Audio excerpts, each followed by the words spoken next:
आई थी। सोचा था बंटी की नौकरी है, अच्छा घर है, जो तंगी मायके में देखी है वो ससुराल में नहीं मिलेगी। छोटा परिवार है, बंटी की 2 बहनें और माँ है, पिताजी थे नहीं। ससुराल में राज करूंगी। कुछ दिन बहुत अच्छे बीते, मगर एक दिन पता चला कि बंटी की नौकरी छूट गई। सारे सपने हवा हो गए। अब हम क्या करें बंटी, कहाँ से खर्चा चलेगा? अभी तुम्हारी 2 जवान बहनें भी कुंवारी हैं, उनकी भी शादी करनी पड़ेगी। कैसे होगा सब? क्या करूं टुनटुनी, कंपनी घाटे में चल रही थी इसलिए बंद हो गई। पर तुम चिंता मत करो, सब ठीक हो जाएगा। 2 साल बीत गए, मगर बंटी को कहीं काम नहीं मिला। जो जमा पूंजी थी उससे एक बहन की शादी कर दी। कुछ दिनों बाद टुनटुनी को एक बेटी हुई। टुनटुनी की चिंता और ज्यादा बढ़ने लगी। बंटी, अब हमारी बेटी हो गई है, अपनी इच्छाएं तो मैं मार भी लूं, पर बच्चे की जरूरतें वो तो पूरी करनी ही पड़ेगी ना। जानता हूँ, कोशिश कर तो रहा हूँ। और 1 साल बाद टुनटुनी ने एक और बेटी को जन्म दिया। बंटी की माँ बोली, बंटी, तेरी एक बहन की शादी तो हो गई, मगर बेटा अभी दूसरी भी है, उसका क्या होगा? माँ, ये घोंसला बेच देते हैं, कुछ दिन किराए पर रह लेंगे। मैं क्या करूँ, दिन रात कोशिश में लगा रहता हूँ, पर कहीं काम मिल ही नहीं रहा। बंटी, बहनों के लिए आप मकान बेच रहे हो, हमारी भी 2 बेटियां हो गई हैं, उनके लिए क्या बेचोगे? टुनटुनी, मैं पढ़ा लिखा हूँ, तुम क्या सोचती हो कि मैं अब ठेला लगाऊंगा? ये मुझसे नहीं होगा। टुनटुनी रोने लगी और बोली,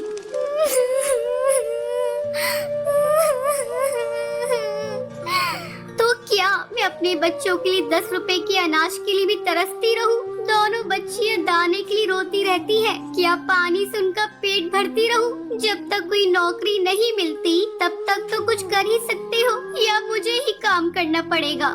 नहीं, हमारे घर की बहू बेटी बाहर काम नहीं करती। टुनटुनी बहुत दुखी रहने लगी। कुछ समय बाद घर बेचकर दूसरी बहन की शादी भी हो गई। अब तो रोज ही बंटी और टुनटुनी के बीच में लड़ाई रहने लगी। एक दिन बेरोजगारी से तंग आकर बंटी ने आत्महत्या कर ली। टुनटुनी के सारे सपने टूट गए।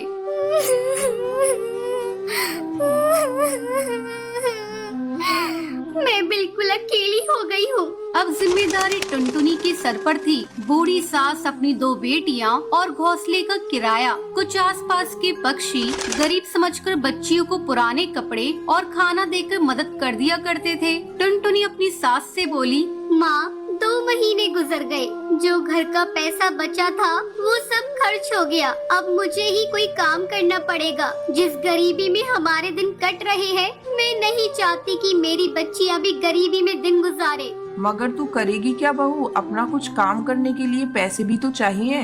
कोई बात नहीं माँ, कोई तो मदद कर ही देगा। टुनटुनी ने सब रिश्तेदारों से मदद मांगी, पर किसी ने कोई मदद नहीं की। सब ये सोचते थे कि ये इतनी गरीब है, कहाँ से चुकाएगी। मायके से भी किसी तरह की कोई मदद नहीं मिली। टुनटुनी निराश हो गई और दुखी होकर रोने लगी।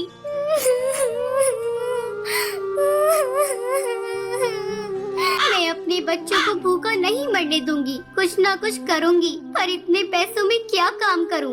एक दिन उसे उसके ही जंगल का एक चिड़ा गोलू मिला। वो टुनटुनी की शादी से पहले टुनटुनी को बहुत पसंद करता था, लेकिन उससे कभी कुछ कह नहीं पाया था। अरे टुनटुनी, कैसी हो तुम? और यहाँ कैसे? और ये क्या हाल बना रखा है तुमने अपना? गोलू, मैं ठीक हूँ, यहाँ पास में ही मैं किराए पर रहती हूँ। मगर पति तो नौकरी करते थे, फिर किराए पर कैसे?